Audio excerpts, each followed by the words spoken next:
Lady Aurelia Thorne decided, with the quiet finality of a closing book, that this would be her last ball. The decision brought no dramatic flair, no sudden urge to flee into the night. It settled upon her like a fine layer of dust, the inevitable coating on a life left too long on the shelf. At 27, she was a relic. In a room shimmering with the dewy youth of debutantes, she felt ancient, a fossil from a forgotten season. Her dress, a pale grey silk, had been her best 3 years prior. Now it seemed to whisper of genteel poverty, of making do. It was the colour of resignation. Her mother, Lady Danbury, fluttered nervously at her side, her fan beating against the thick, cloying air like the wings of a trapped bird. Every so often, her mother's gaze would land on Aurelia, and a familiar shadow of disappointment would cross her features before being hastily rearranged into a smile that did not reach her eyes. Aurelia had ceased to feel the sting of it years ago. It was simply a fact of her existence, like the sun rising or the bills arriving with daunting regularity. Since her father's death, their world had shrunk. The grand house was sold, the staff dismissed, and they now resided in a narrow townhouse that always smelled faintly of damp and boiled cabbage. Aurelia's only value lay in her potential to marry, a potential that had withered on the vine. She watched the dancers swirl under the chandeliers, a kaleidoscope of jewel-toned satin and beaming smiles. The music of the orchestra felt distant, a sound from another world she could observe, but never enter. Her fingers tightened on the delicate stem of her untouched champagne flute. It was a prop, a reason to be standing where she was, anchored to the edge of the room. "Look at her," a voice hissed from behind a nearby potted palm. Aurelia did not need to turn to know it was Lady Beatrice Finch, a woman whose beauty was matched only by her venom. Still haunting ballrooms like a forlorn ghost, you would think she would have the decency to retire to the country. "They say the Duke of Alastair is looking for a wife," another voice, belonging to one of Beatrice's vapid companions, supplied. "Perhaps she thinks she has a chance." A cruel laugh, like the crack of breaking ice, followed. "That old spinster. The Duke needs a broodmare with a fortune, not a dusty librarian. He would never look twice at someone so utterly plain." The words should have hurt. A younger Aurelia would have felt the heat of shame creep up her neck. But tonight, they were merely an echo of her own internal monologue, a confirmation of what she already knew. She was invisible, unworthy, a ghost at the feast. With a quiet murmur to her mother about needing some air, she slipped away. She did not go to the crowded terrace, but sought a familiar refuge, the host's library. The door creaked open to a sanctuary of silence, filled with the comforting scent of leather and old paper. Here she could breathe. Here the judgment of the ton could not reach her. She ran a finger along the spines of the books, her touch lingering on the gold-leaf titles. They were friends who asked for nothing but her attention, offering entire worlds in return. She felt a kinship with them, these silent storytellers waiting patiently to be chosen. A sudden chill swept through the room, raising the fine hairs on her arms. The air itself seemed to shift, growing heavy with a new presence. The door, which she had left slightly ajar, swung fully open. Framed in the doorway stood the Duke of Alastair. He was not a handsome man in the conventional sense. His features were too severe, his jaw too sharp, his eyes a shade of grey so dark they were almost black. But he commanded space in a way that defied simple aesthetics. Power radiated from him, a silent, unyielding force that made the very air crackle. The low hum of the party outside seemed to fade into nothingness, silenced by his arrival. His gaze swept the room, dismissive of the leather-bound treasures, and landed on her. For a long, unnerving moment, he simply stared. Aurelia's heart, so placid moments before, began a frantic, panicked rhythm against her ribs. She felt pinned by his scrutiny, like a butterfly under glass. She had seen him from afar, of course. Everyone had. The formidable, untouchable Duke, a man who moved through society like a wolf among sheep. He took a step into the room, then another. The silence stretched, thin and taut. She expected him to demand what she was doing there, to dismiss her with a cold word. It was his reputation, after all. He was known for his ruthless efficiency and his utter lack of patience for social niceties. He stopped a few feet from her. His expression was unreadable, a mask of aristocratic indifference. But his eyes, she noted with the detached observation of a scholar, held a strange intensity. It was not desire, and it was not kindness. It was something else entirely. It was focus. "Lady Aurelia Thorne," he said. His voice was a low baritone, devoid of any warmth. It was not a question. She inclined her head, her throat suddenly dry. "Your Grace." She waited for the dismissal, the curt nod that would send her scuttling back to the ballroom. Instead, he uttered the 5 words that fractured her reality. "You will marry me." The statement fell into the silent room like a stone into a frozen pond, the impact vast and shocking. Aurelia's mind went utterly blank. She could only stare at him, convinced she had misheard, that this was some bizarre, cruel jest. The whispers she had overheard moments ago echoed in her thoughts. A dusty librarian, utterly plain. I beg your pardon?" she managed, her voice a thread of sound. "It was not a request," he clarified, his tone unchanged. "It was a statement of fact. I have decided. You will be my wife." Her shock began to curdle into a bewildered sort of anger. Who was this man to command her life as if she were a piece on a chessboard? But then, the cold, hard reality of her situation rushed back in. Her mother's desperate face, the mounting bills, the bleak, empty future as a poor relation. This man, this cold, impossible Duke, was offering her an escape. A gilded cage, perhaps, but an escape nonetheless. He was watching her, his head tilted slightly, as if analyzing her reaction. There was still no emotion on his face, only that unnerving, concentrated focus. Aurelia drew a breath, the scent of old paper and his clean, sharp scent of sandalwood filling her lungs. Her life was already a prison of sorts. What difference would it make if the walls were marble instead of peeling plaster? "Yes, Your Grace," she heard herself say, the words feeling foreign on her tongue. "I will."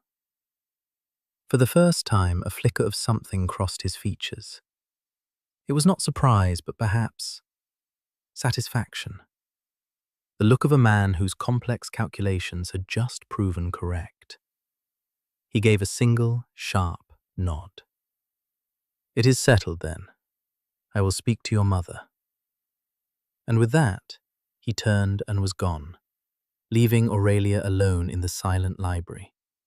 Her world irrevocably, terrifyingly altered. Her hand came up to her throat, her fingers trembling. The ghost at the feast had just been offered a crown. She could not fathom why. The days that followed were a blur of surreal formality. The Duke of Alistair made his intentions known to her mother, who promptly burst into tears of incredulous joy. The engagement was announced in the papers the next morning, sending shockwaves through the ton. Aurelia Thorne, the forgotten spinster, was to be a duchess. The whispers followed her everywhere, a cloud of confused, envious malice. The Duke called on her at their modest townhouse, his gleaming black carriage a stark, imposing presence on their quiet street. Their conversations were stilted, awkward affairs conducted in their best parlour, which suddenly seemed small and shabby in his presence. He was impeccably polite, his manners flawless. He spoke of settlements, of the running of his various estates, of the duties she would be expected to perform as his duchess. He spoke of it all as if he were outlining a business merger. There was no warmth, no affection, no hint of the man beneath the title. Aurelia listened, answered his questions precisely, and tried to peer behind the granite facade he presented to the world. She felt like an archaeologist studying a magnificent but impenetrable ruin. She would search his dark eyes for a clue, a hint of the motive that drove his bizarre, impulsive proposal, but found nothing. He was a locked room, and she had not yet found the key. He treated her with a detached courtesy that was more unnerving than outright coldness. He was a stranger to whom she was now legally and socially bound. A stranger who held the entirety of her future in his large, capable hands.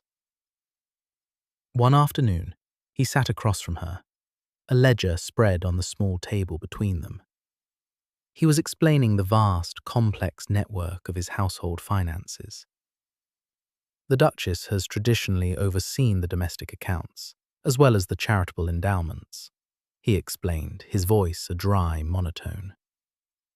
My mother was fluent in French and Italian, which was useful for correspondence with our suppliers on the continent. He paused, his gaze lifting from the page to meet hers. There was a clinical coldness in his eyes that made her breath catch. You understand, of course, that you are not what society would deem a worthy choice for this title. You lack the connections, the fortune, the typical accomplishments. You must learn to overcome that perception with diligence and unimpeachable conduct. The words were not delivered with malice. They were stated as a simple, indisputable fact, which somehow made them cut deeper. It was the same cold assessment she had heard from Lady Beatrice, now delivered by her own future husband. The old feeling of worthlessness washed over her, familiar and suffocating. She was a business arrangement, a component that was, on paper, deficient. For a moment, she was the same cowed, invisible woman from the ball, ready to shrink into herself and accept the judgment. But then, something shifted. It was the memory of his proposal, the sheer audacity of it. He had chosen her, for whatever inscrutable reason. He had sought her out. And if he had chosen her, he did not get to define her as lacking. A spark of defiance, long dormant, ignited within her. She straightened her spine, lifting her chin to meet his cool, appraising stare. I may lack a fortune, Your Grace, she said, her voice quiet but clear, echoing in the small room. But I am hardly unworthy. She leaned forward slightly, her hands clasped on the table. I speak 6 languages. I can manage your household accounts in 3 of them. I can conduct your continental correspondence in French, Italian, and German. I can read the original Greek texts your grandfather collected for your library, and I can catalogue the Scandinavian poetry your father acquired. Can the other ladies, the ones society deems so worthy, say the same? Silence. The Duke of Alistair was, for the first time since she had met him, visibly stunned. His mask of cool indifference shattered, replaced by an expression of pure, unguarded astonishment. He stared at her, as if he had never truly seen her before. The air thickened, charged with a new and unfamiliar energy. He did not speak for a long time. The ticking of the mantel clock seemed unnaturally loud. He simply watched her, his dark eyes searching her face. The coldness in them was gone, replaced by a dawning, intense curiosity. It was the first crack in the armor, the first glimpse of the man behind the wall of ducal duty. Finally, he inclined his head, a slow, deliberate movement. "No, Lady Aurelia," he said, his voice softer than she had ever heard it. "They cannot." A strange and powerful shift occurred in that small, shabby parlor. Aurelia felt as if she had reclaimed a piece of herself she had long thought lost. She was not just a spinster, a burden, a plain face in the crowd. She was a scholar. She was intelligent. And she had, with a few quiet words, silenced the most powerful man in the room. The following day, a footman from the Duke's household delivered a large, flat package wrapped in brown paper and tied with simple twine. Aurelia's mother assumed it was jewelry, a prerequisite for a ducal fiancé. Her hands trembled with excitement as she urged Aurelia to open it. But inside, there were no velvet boxes. There were books. 4 of them. One was a rare, leather-bound volume of Italian poetry, the ink still dark and crisp on the vellum. Another was a slim collection of Old Norse sagas. The third was a Greek grammar, its pages filled with elegant, complex script. The last was a first edition of Dante's Inferno, a book she had once mentioned in passing she had only ever read in translation. There was no note. There was no need for one. Aurelia ran her hand over the supple leather, her heart performing a slow, heavy turn in her chest. This was not a generic gift. This was not a duty fulfilled. This was a message. I heard you. I see you. It was the most personal, most thoughtful gift she had ever received. It was a sign that the man she was to marry was not a cold automaton, but someone who listened, someone who observed. Her fear of him began to slowly, cautiously, transmute into a deep, consuming curiosity. Who was Alistair, the man, when he was not playing the part of the Duke?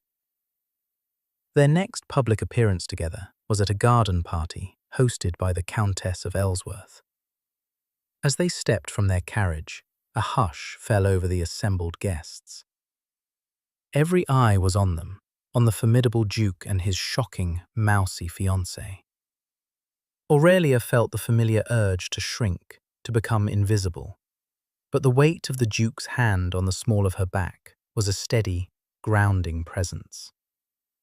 He guided her through the sea of curious faces, his expression as impassive as ever. But Aurelia noticed the small things. The way his fingers tightened ever so slightly when someone stared too long. The way he positioned himself as a subtle shield between her and the most overt gossips.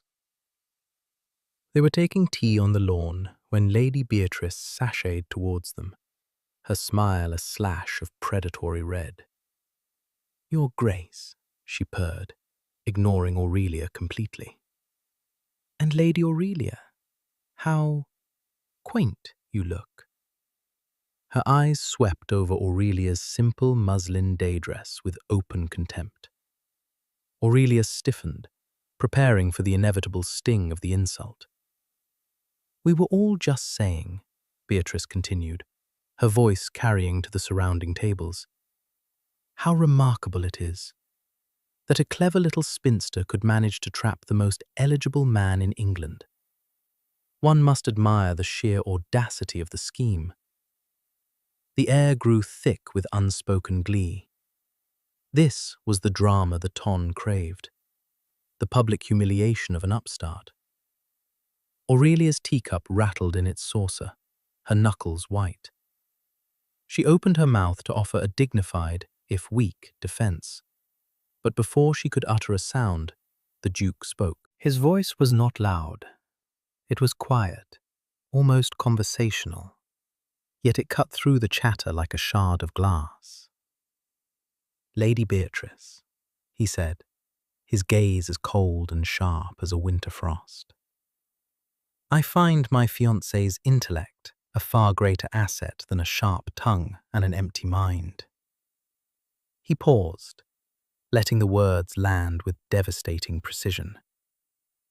I suggest you cultivate the former.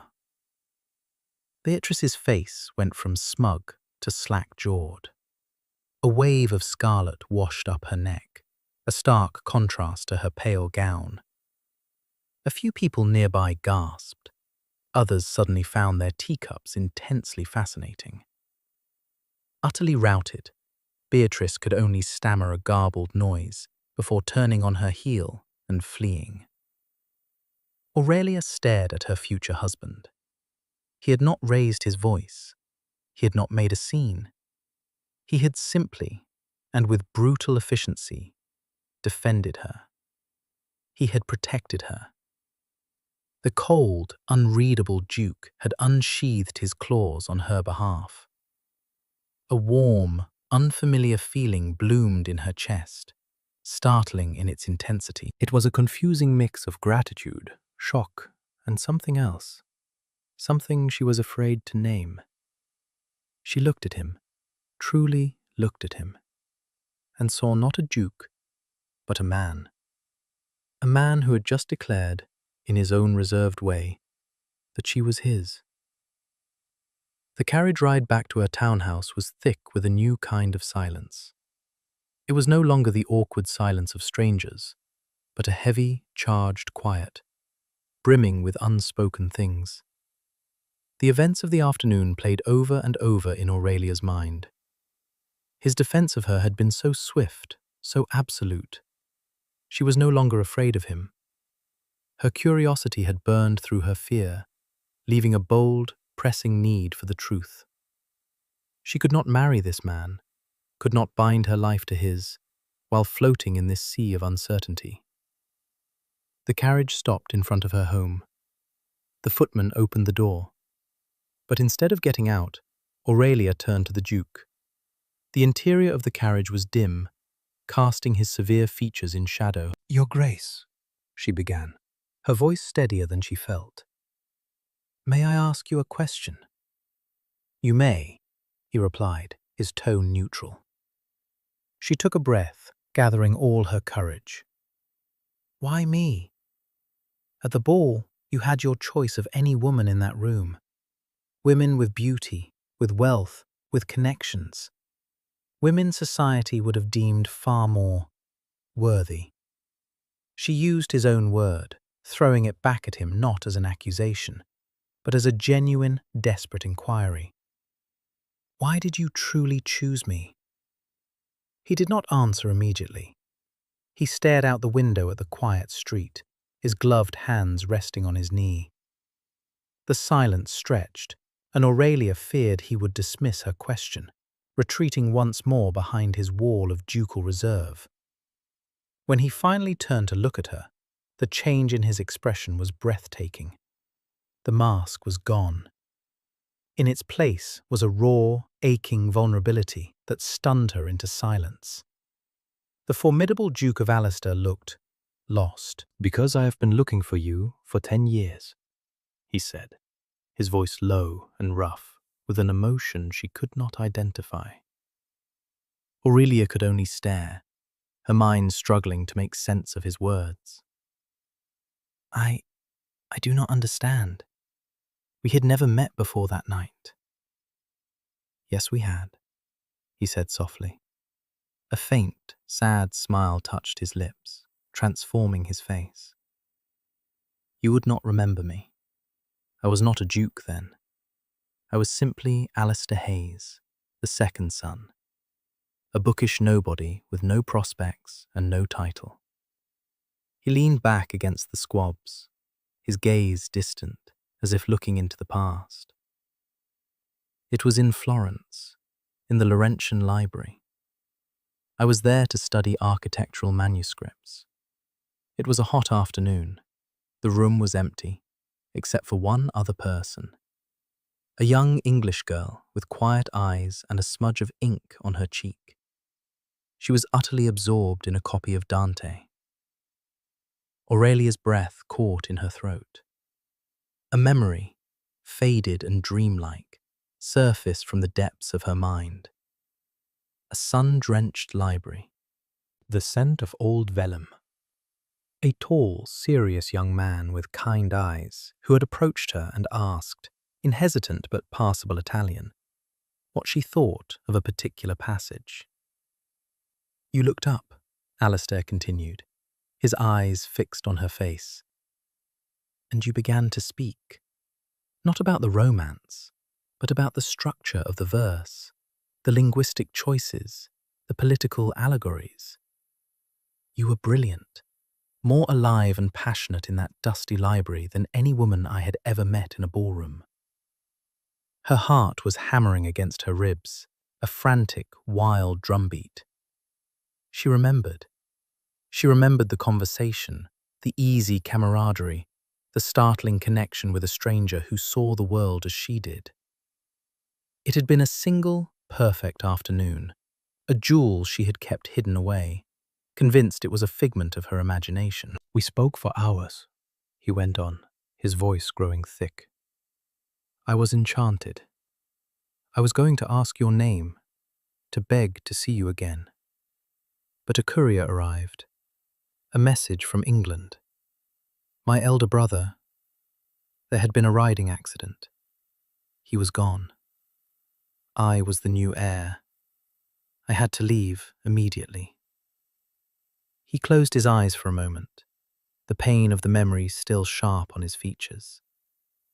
By the time I could think of anything but grief and the crushing weight of my new duties, you were gone. I didn't have your name. I didn't know where you were staying. I only had the memory of a girl in a library who understood Dante.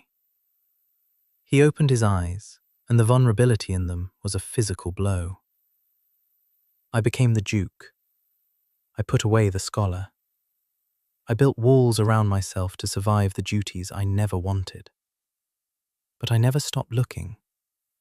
At every ball, every dreary social event, I searched the faces, hoping to find that girl.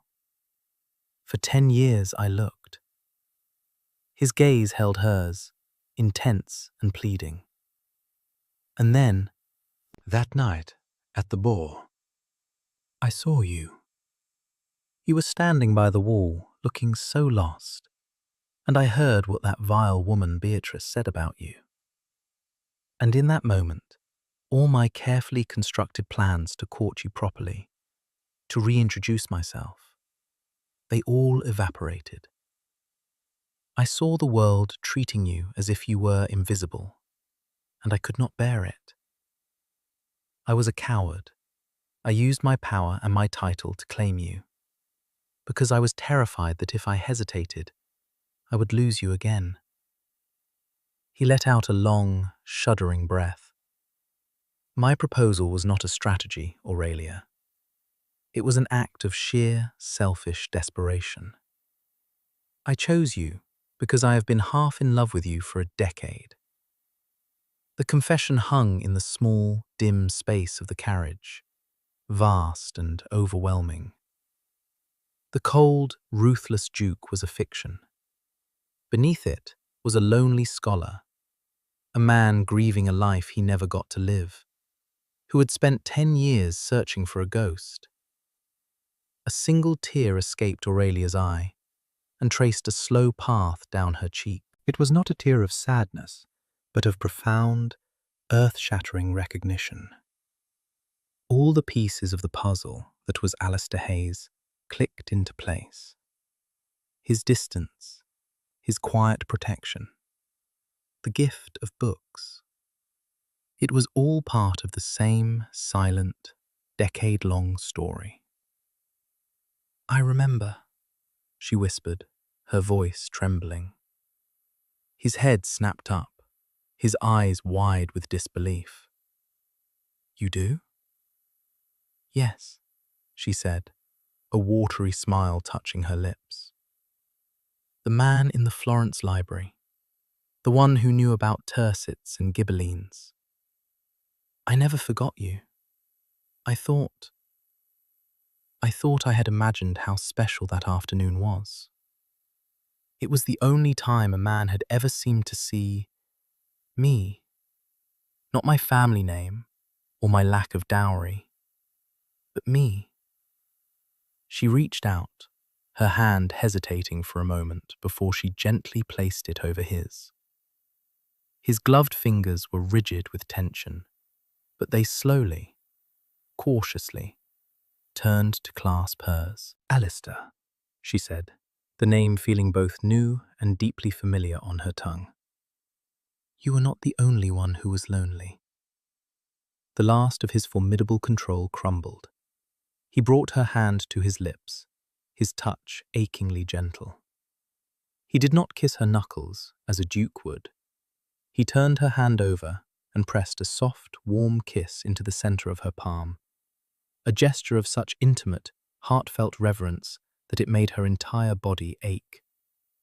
He lifted his head, his dark eyes shimmering with unshed tears. The distance between them had vanished, erased by a 10-year-old memory. He was no longer the Duke of Alistair, and she was not the spinster Lady Aurelia. They were just a man and a woman who had found each other, lost each other, and, by some miracle, found each other again. He leaned forward, slowly, giving her every chance to pull away. She did not. She met him halfway. The kiss was nothing like she had ever imagined. It was not a spark of passion, but a slow, deep melting. It was a kiss of homecoming. It tasted of relief, of years of silent longing, of the end of a long and lonely search. It was a quiet promise that neither of them would ever be invisible again. When they finally drew apart, the world outside the carriage seemed to have faded away entirely. There was only the small, warm space they occupied, filled with the truth that had finally been spoken. I believe, he murmured, his voice thick with emotion as he rested his forehead against hers, that my library is in dire need of cataloguing, especially the Greek and Scandinavian sections. Aurelia laughed, a real, genuine laugh that felt like a release. I am certain it is, Your Grace. I am certain it is. 2 years later, the ducal mansion was no longer a cold, imposing mausoleum. Sunlight streamed through tall windows that had once been perpetually draped. The scent of beeswax and lemon polish had replaced the stale air of disuse. And everywhere, there were books. They spilled from shelves, were stacked on tables, and rested on every available surface. The house was filled with a quiet, happy warmth that radiated from its new duchess. Aurelia had not just become a part of the household. She had brought it to life. The staff, who had once feared their remote and silent master, now adored the kind, intelligent duchess who knew all their names and treated them with gentle respect. Alistair was a changed man. The granite facade was gone, melted away by the steady warmth of Aurelia's love. The Ton was still baffled by him. The ruthless Duke now smiled. He was often seen walking in the gardens hand in hand with his wife, or sitting with her in the library, their heads bent together over some ancient text. The scholar he had been forced to bury had been resurrected. Aurelia sat at a large desk in the library, a stack of foreign correspondence before her. She was now an indispensable partner in his ducal duties, her linguistic skills proving to be an asset far more valuable than any dowry. She translated, she advised, she organized. She had found not a cage, but a purpose. Alistair entered the room, no longer with the heavy tread of a burdened statesman, but with a light, easy stride. He came to stand behind her chair, his hands resting on her shoulders. He leaned down and pressed a kiss to the top of her head, inhaling the scent of her hair. What has my brilliant duchess discovered today? He murmured against her hair. A German landholder is attempting to cheat you on a timber contract. she replied without looking up, tapping a passage with her finger. He clearly assumes you do not read his language. His flattery in the first paragraph is directly contradicted by the numbers in the third. Alistair chuckled, a low, warm sound that still made her heart flutter. And what do you recommend I write in my reply? I have already drafted it for you, she said, pushing a sheet of paper towards him. In flawless, formal German. I believe the phrase, duplicitous swine, is implied rather than stated, but the message is clear. He picked up the letter, his eyes scanning the lines. A slow smile spread across his face. Aurelia, my love, you are terrifying. I am thorough, she corrected, finally turning to look up at him. The love she saw in his eyes was a constant, steady flame that warmed her to her very soul. From the corner of the room came a small, happy gurgle. In a bassinet near the warmth of the fireplace, their 6-month-old son, Arthur, waved his fists in the air. He had his father's dark hair and, Aurelia was convinced, her own curious, observant eyes. Alistair's gaze softened as he looked from his wife to his son. All of this, he said, his voice quiet with wonder. My whole life I was drowning in duty. I thought happiness was a luxury I could not afford. He knelt beside her chair, taking her hand in his. You are not a luxury, Aurelia. You are a necessity. You are the air I breathe. Aurelia's fingers curled around his. She thought of the desperate, invisible woman she had been, standing at the edge of a ballroom, resigned to a life of quiet obsolescence. She had believed her story was over, but she had been wrong.